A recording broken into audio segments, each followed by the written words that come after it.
الحمد للہ کفا وسلام علی عبادہ الذین اصطفیٰ اما بعد۔ دوستو بزرگو، ہم لوگ کبھی کبھی روزمرہ کی گفتگو میں سامنے والے کی نظر میں اپنی بات کو سچا ثابت کرنے کے لیے قسم کھاتے ہیں۔ تو قسم کے کچھ احکامات ہیں جس کو ہمیں یاد رکھنا چاہیے۔ پہلی بات تو یہ ہے کہ قسم کھانا یہ 3 قسم پر ہوتا ہے۔ پہلی قسم تو یہ ہے کہ آدمی کسی گزری ہوئی بات پر، ماضی کی کسی بات پر آدمی جھوٹی قسم کھائے اور کسی کام کو آدمی نے کیا ہے تو قسم کھا کر یہ کہہ دے کہ میں نے نہیں کیا، یا کسی کام کو آدمی نے نہیں کیا ہے تو قسم کھا کر یہ کہہ دے کہ میں نے کیا ہے۔ اس قسم کو عربی زبان میں یمین غموس کہتے ہیں۔ یہ جھوٹی قسم ہے۔ اس قسم کو کھانا بہت بڑا گناہ اور اللہ کے یہاں بہت بڑا جرم ہے، اس لیے کہ آدمی واقعے کے خلاف قسم کھا رہا ہے۔ جو بات ہوئی نہیں ہے اور جانتا ہے کہ یہ بات ہوئی نہیں ہے اور اس پر پھر قسم کھاتا ہے کہ یہ بات ایسی ہوئی ہے۔ اسی لیے اس قسم کو یمین غموس کہتے ہیں۔ غموس کہتے ہیں کسی چیز کو ڈبو دینے کے۔ چونکہ یہ قسم آدمی کو گناہ میں اور عذاب میں ڈبو دیتی ہے، اس لیے اس قسم کو یمین غموس کہتے ہیں۔ اس پر کوئی کفارہ تو نہیں ہے، لیکن توبہ اور استغفار لازم ہے کہ آدمی نے اگر خدا نخواستہ ایسی جھوٹی قسم کھا لی ہے تو آدمی کو توبہ کرنا چاہیے، استغفار کرنا چاہیے اور اللہ سے معافی مانگنی چاہیے، لیکن کسی قسم کا کوئی کفارہ اس پر واجب نہیں ہے۔ دوسری قسم ہوتی ہے جس کو یمین لغو بولتے ہیں۔ یمین لغو ہوتی ہے کہ ایک بات کو آدمی اپنی نظر میں سچا سمجھتا ہے اور اس بات کو سچا سمجھتے ہوئے قسم کھا جاتا ہے۔ مثال کے طور پر ایک آدمی ہے، اس نے آ کر کہا کہ فلاں صاحب باہر گئے ہوئے تھے، وہ آ گئے۔ اس نے ان کی بات پر اعتماد کر کر قسم کھا لی دوسرے آدمی کے سامنے کہ میں قسم کھا کر یہ کہتا ہوں کہ فلاں صاحب آ گئے ہیں۔ اس نے اپنی نظر میں فلاں آدمی کے اعتماد پر اپنے آپ کو سچا جانتے ہوئے قسم کھائی ہے، لہذا یہ قسم یمین لغو کہلاتی ہے۔ اس پر نہ تو کوئی گناہ ہے اور نہ اس پر کسی قسم کا کوئی کفارہ ہے۔ کیوں؟ کہ اس لیے کہ اس آدمی نے اپنے آپ کو سچا سمجھتے ہوئے، اس نے جھوٹ نہیں بولا ہے، لیکن اس نے اپنے آپ کو سچا جانتے ہوئے قسم کھائی ہے۔ اس کو یمین لغو بولتے ہیں۔ اس پر نہ تو کفارہ ہے اور نہ کسی قسم کا کوئی گناہ ہے۔ تیسری قسم ہوتی ہے جس کو یمین منعقدہ بولتے ہیں۔ یمین منعقدہ وہ قسم کہلاتی ہے جو آئندہ مستقبل کے زمانے میں کسی کام کو کرنے یا نہ کرنے کی آدمی قسم کھائے کہ میں فلاں کام کروں گا قسم کھا کر کہے، یا فلاں کام نہیں کروں گا، اس کو آدمی قسم کھا کر کہے۔ یہ یمین منعقدہ کہلاتی ہے۔ اس قسم کے توڑ دینے کی وجہ سے آدمی پر کفارہ واجب ہوتا ہے۔ میں بعد میں بتاؤں گا اس کا کفارہ کیا ہے، لیکن اس یمین منعقدہ کے سلسلے میں ہمیں یہ بات یاد رکھنا چاہیے کہ بعض قسمیں ایسی ہوتی ہیں جو آدمی اگر کھا لے تو اس کی حفاظت کرنی چاہیے۔ قرآن کریم میں بہت سی قسموں کی حفاظت کرنے کا حکم ہے۔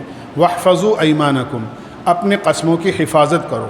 مثلا آدمی نے کوئی قسم یہ کھائی کہ میں آئندہ کبھی جھوٹ نہیں بولوں گا، قسم کھا کر یہ کہا، تو اپنے قسم کی حفاظت کرنی چاہیے اور آدمی کو جھوٹ نہیں بولنا چاہیے۔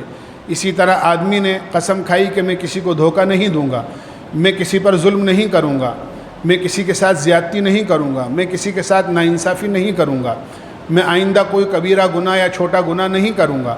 اگر آدمی نے اس طرح کی قسمیں کھائی ہیں تو اپنے قسموں کی حفاظت کرنی چاہیے اور اپنی قسموں کو آدمی کو جمنا چاہیے۔ ایسی ہی قسموں کے بارے میں حکم ہے واحفظوا ایمانکم، اپنے قسموں کی حفاظت کرو۔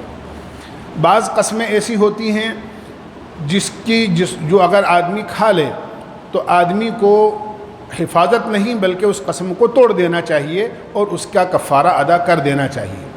مثلا آدمی نے کسی اپنے مسلمان بھائی کے بارے میں قسم کھا لی ناراضگی کے اندر کہ میں اپنے فلاں مسلمان بھائی سے کبھی بات نہیں کروں گا، یا آدمی نے کسی رشتہ دار کے گھر جانے کی قسم کھا لی کہ میں فلاں کے گھر کبھی نہیں جاؤں گا، حالانکہ صلہ رحمی یہ ہے کہ اس سے ملنا چاہیے، بات کرنی چاہیے، بولنا چاہیے۔